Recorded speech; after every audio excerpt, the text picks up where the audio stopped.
Hi hello friends, இன்றைக்கி இந்த வீடியோவில் நம்ம என்ன பார்க்க போகிறோம்னு சொல்லிட்டு பார்த்தீங்கன்னா, டிரெக்டர் செல்வராகவோட டிவோர்ஸை பற்றி நம்ம ஆல்ரெடி பார்த்துருந்தோம். அந்த நியூஸ் நமக்கு அரைகுறையாக கிடைச்சிருந்தாலும் இப்போ அது கன்ஃபார்ம் பண்ணுற மாதிரி ஒரு தகவல் வந்திருக்கு. அது இப்போ சோஷியல் மீடியாவில் ரொம்ப வைரலாக போயிட்டுருக்கு. அதை தான் நாம் இப்போ வீடியோவில் டீட்டெயிலாக பார்க்க போகிறோம்.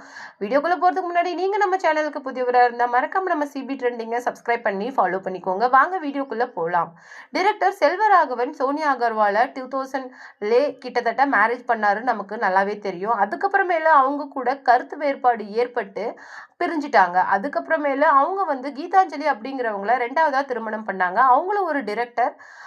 அது மட்டும் இல்லாமல் அவங்களுக்கு 2 பெண் குழந்தைகள் இருக்குது. இந்த நிலையில கீதாஞ்சலியை டிவோர்ஸ் பண்ண போறோம் அப்படின்னு சொல்லிட்டு செல்வராகவன் ஒரு ஹிண்ட் கொடுத்துருந்தாரு. அதுக்கப்புறமேல அவர் இன்ஸ்டால நிறைய பதிவுகளை போட்டுட்டு வந்தாரு. அது என்னன்னு சொல்லிட்டு பார்த்தீங்கன்னா, ஆன்மீக தகவல், அப்புறம் இன்னொரு விஷயம் அப்படி என்னன்னா, உங்களை நீங்க யாரையும் அடுத்தவங்கள ரொம்ப நம்பிடாதீங்க. ஏன்னா அந்த துரோகத்தை, அந்த நம்பினவங்க ஏற்படுத்துற துரோகத்தை உங்களால தாங்கிக்க முடியாது.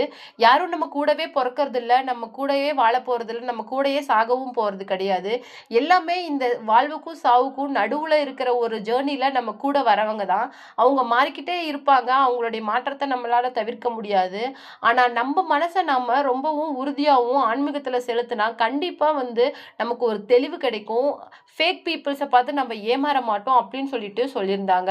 அது மட்டும் கிடையாது, கீதாஞ்சலிக்கு ஆல்ரெடி டிபி இருக்கிறது அவங்களே ஒரு போஸ்ட்ல சொல்லியிருந்தாங்க.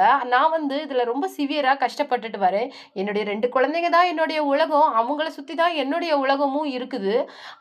அதுக்கு மேல எனக்கு எதுவும் வேண்டாம் அப்படிங்கிற மாதிரி அவங்களும் ஒரு போஸ்ட் போட்டிருந்தாங்க. இவங்களுடைய டிவோர்ஸுக்கு அதிகபட்சம் தனுஷோட தலையீடு தான் காரணம் அப்படின்னு சொல்லிட்டு சோஷியல் மீடியால ரொம்ப வைரலா ஒரு நியூஸ் போயிட்டு இருக்குது. அது மட்டும் கிடையாது, செல்வராகவன் அடிக்கடி ஆன்மீக தகவல் போடுறாரு. அதனால இது டிவோர்ஸுக்கு தான் காரணம், அவர் வைஃபை டிவோர்ஸ் பண்ண போறாரு அப்படிங்கிறதுக்கெல்லாம் இல்லை அப்படிங்கிற மாதிரி சொல்லியிருந்தாலும், அவங்க டிவோர்ஸ் பண்ண போறது ஒரு மோர் ஆர் லெஸ் 90% கன்ஃபார்மா ஆயிடுச்சு.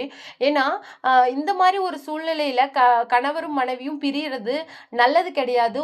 இது அவங்களுடைய ஹெல்த் அஃபெக்ட் பண்றது இல்லாம உங்களுடைய குழந்தையோட மென்டல் பீஸையும் ரொம்ப பாதிக்கும். யாருமே இந்த டிவோர்ஸ்ல குழந்தைங்க எந்த அளவுக்கு பாதிக்கப்படுவாங்க அப்படிங்கிறத பார்க்கறது இல்லை. தங்களுடைய சுய உணர்வுகளுக்கு தான் அதிகபட்ச முக்கியத்துவம் கொடுக்குறாங்க அப்படின்னு சொல்லியிருக்கிறாங்க.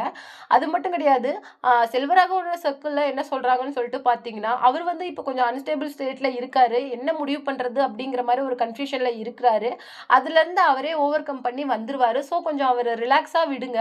சோஷியல் மீடியா அவர் ஆஃப் பண்ணி இந்த டிவோர்ஸ் கொஸ்டினை கேட்கறதுனாலேயே அவர் ரொம்ப அப்செட்ல இருக்காரு அப்படின்னு சொல்லியிருக்காங்க அவருடைய ஃப்ரெண்ட் சர்க்கிள்ல. இதை பத்தி நீங்க என்ன நினைக்கிறீங்க? கீதாஞ்சலி மற்றும் செல்வராகவனோட டிவோர்ஸ் எதனால இருக்குன்னு உங்களுடைய கருத்தை மறக்காம நம்ம கமெண்ட் பாக்ஸ்ல கொடுத்துருங்க.